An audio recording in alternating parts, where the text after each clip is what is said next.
has uncovered a 2006 study written for the U.S. Special Operations Command that suggests the military should clandestinely recruit or hire prominent bloggers.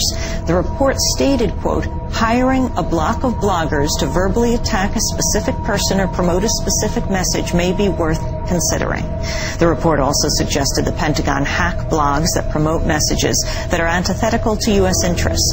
The report stated, quote, hacking the site and subtly changing the messages and data, merely a few words or phrases, may be sufficient to begin destroying the blogger's credibility with the audience. The average American would be so shocked to find out there's something called Cointelpro, the FBI's covert action programs against American citizens. Now, this Senate report tells what the FBI was doing against the American citizens, literally. Here's their statement. Cointelpro began in 1956, in part because of the frustration with the Supreme Court rulings limiting the government's power to proceed overtly against dissident groups. It ended in 1971 with the threat of public exposure.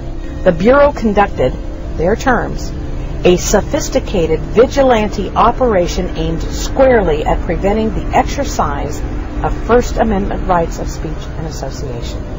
Cointelpro, where they had targeted thousands and thousands of people for investigation based upon no violation of the law, just hunches and suspicions, where they were tracking down Martin Luther King, who had committed no crimes, but they were tapping him, they were covering him, they were on his case all the time, and they were trying to dismantle him as a leader of the civil rights movement. But the fact that this could happen in America, this nation of laws and accountability, and happen over so many years, presidents of both political parties were involved in this. It was a bipartisan thing, and there was a lot of this that the agencies had to explain that were the result, directly or indirectly, of pressure from above. Yes, we were surprised.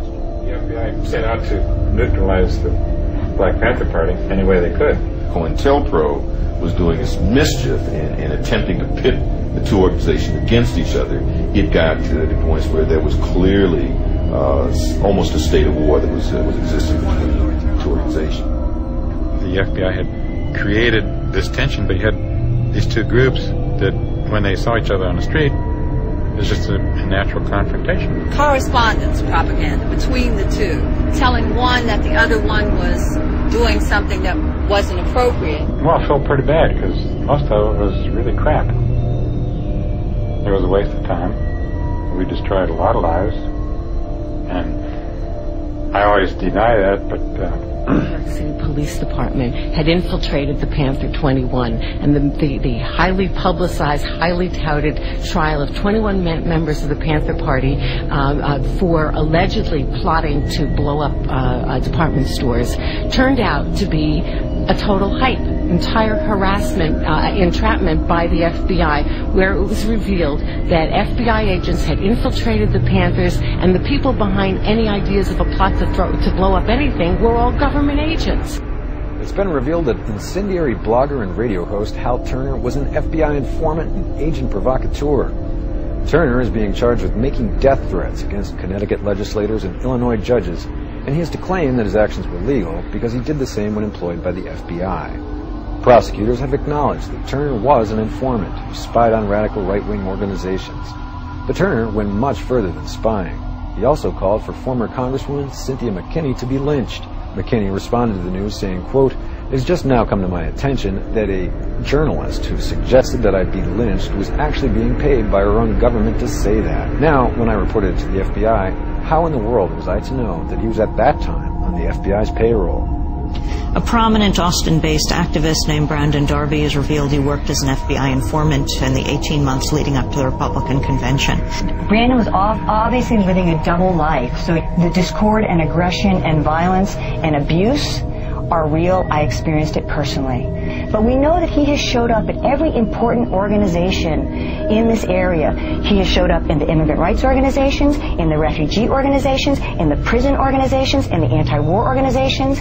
When we started Common Ground, Brandon was right here, that I knew from the very beginning that Homeland Security had infiltrated us. I knew that when I realized that to be critical of FEMA response or the aftermath of Katrina, we took the on the wrap of Homeland Security. I was looking at it coming from many different ways, but God knows I didn't think it would be from Brandon.